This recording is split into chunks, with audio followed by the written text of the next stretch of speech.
Good morning student. Rajesh Mani inter college के द्वारा जो ऑनलाइन क्लासेस चलाई जा रही हैं उनमें पहला चैप्टर है जीवों में जन्म, जिसमें पहला हेडिंग है जीवन अवधि। और जीवन अवधि में आज तो मैं ये पढ़ूंगा कि जीव जन्म से उसके प्राकृतिक मृत्यु के समय को उस जीव का क्या कहते हैं, जीवन काल कहते हैं। यानी जब व्यक्ति का क्या होता है, जन्म होता है और जन्म से लेकर उसके प्राकृतिक मृत्यु के बीच के जो भी समय होते हैं उनको क्या कहा जाता है, जीवन काल कहा जाता है। ठीक। अब क्या है कि इसमें एक चीज और होता है कि कुछ मतलब बहुत सारे जीव जंतुओं के जीवन अवधि एक दिन भी हो सकते हैं और बहुत साल भी हो सकते हैं। जैसे कि मान लीजिए अगर अभी हम हाथी की बात करें तो 65 से कितने 70 साल हो गए। कुत्ते की बात करें तो करीब मान के चले 15 से 20 साल। मनुष्य की बात करें तो 70, 75, 80, 90 या ये भी कह सकते हैं 60 से कितना 90 साल का कह सकते हैं हम। ठीक। लेकिन अगर हम बात करें जीवन अवधि का तो जीवन अवधि की बात में हम आपको ये बताएंगे कि जो साइज होता है यानी जो आकार होता है वह जीवन अवधि पे क्या होता है, निर्भर नहीं करता है, क्योंकि तोता और कौवा दोनों का साइज क्या है, एक बराबर है। लेकिन कौवा 15 वर्ष जीवित रहता है और तोता 140 वर्ष जीवित रहता है। अब क्या है,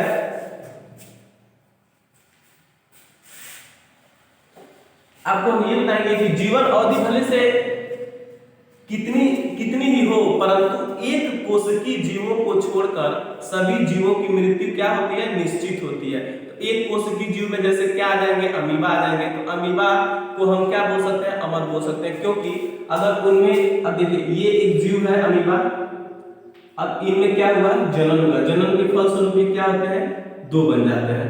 तो इनमें किसी भी भाग का क्या होता है, नष्ट नहीं होता है। यानी हम ये कह सकते हैं कि यही पूर्व कोशिका ही क्या है, नई कोशिका बना रही है। ठीक। तो यानी कि एक कोशिकीय जीवों को छोड़कर यानी लेकिन जितने भी बहुकोशिकीय जीव हैं उनमें क्या है, उनमें मृत्यु क्या है, बिल्कुल निश्चित है। अब हम बात करेंगे जीवन चक्र की।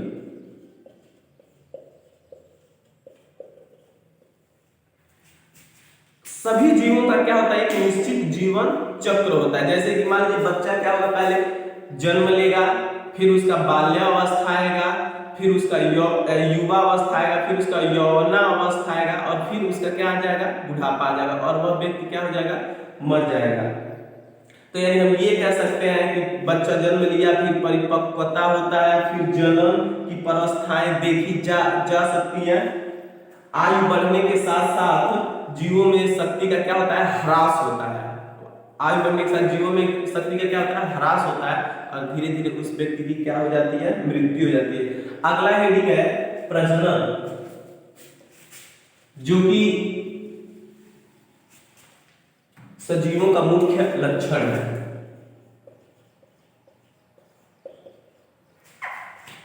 किसी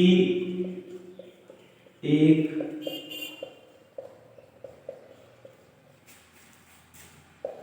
प्रजाति द्वारा अपने से छोटे संतान उत्पन्न करने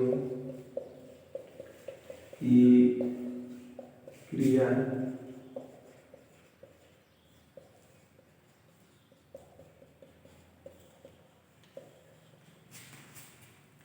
अब देखिए इसमें प्रजनन क्या है, किसी एक प्रजाति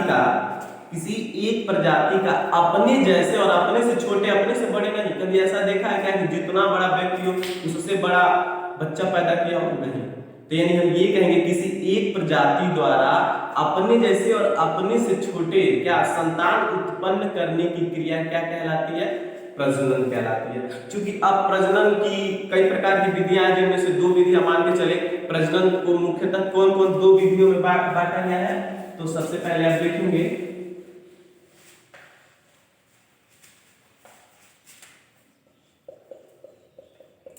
लैंगिक विधि पहला, और दूसरा है आपका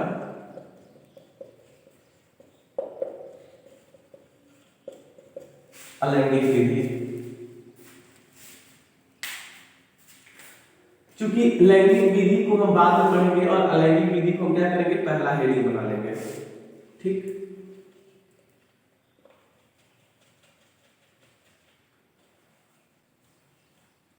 इसको पहला हेडिंग बनाएंगे।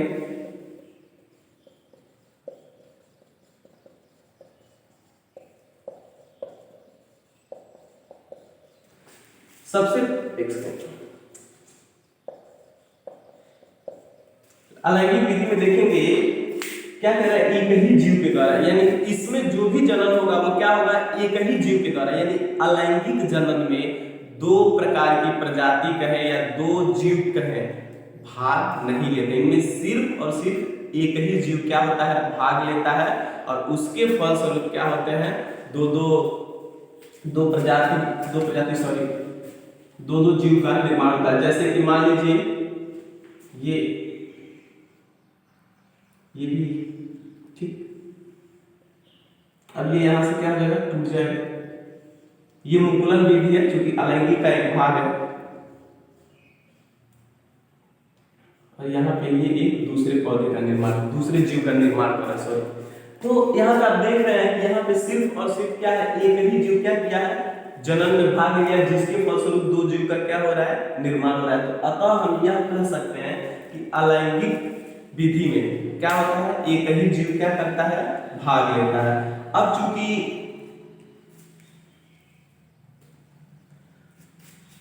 इनमें अलैंगिक जनन में विभिन्नता का क्या होता है, बहुत कम चांस रहता है, यानी लगभग कहिए ना के बराबर होता है, क्योंकि जैसा ये जीव रहेगा सेम उसी प्रकार के लक्षण क्या होंगे, इन दोनों जीव में भी होगा, क्योंकि इन दोनों का निर्माण क्या है, इन जीव से।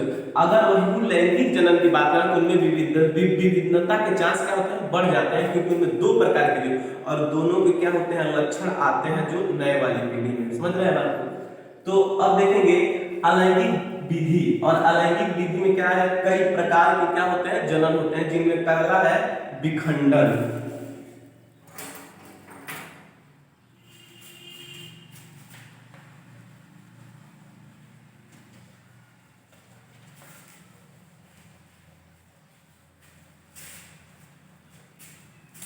पहला स्टार्ट करिए।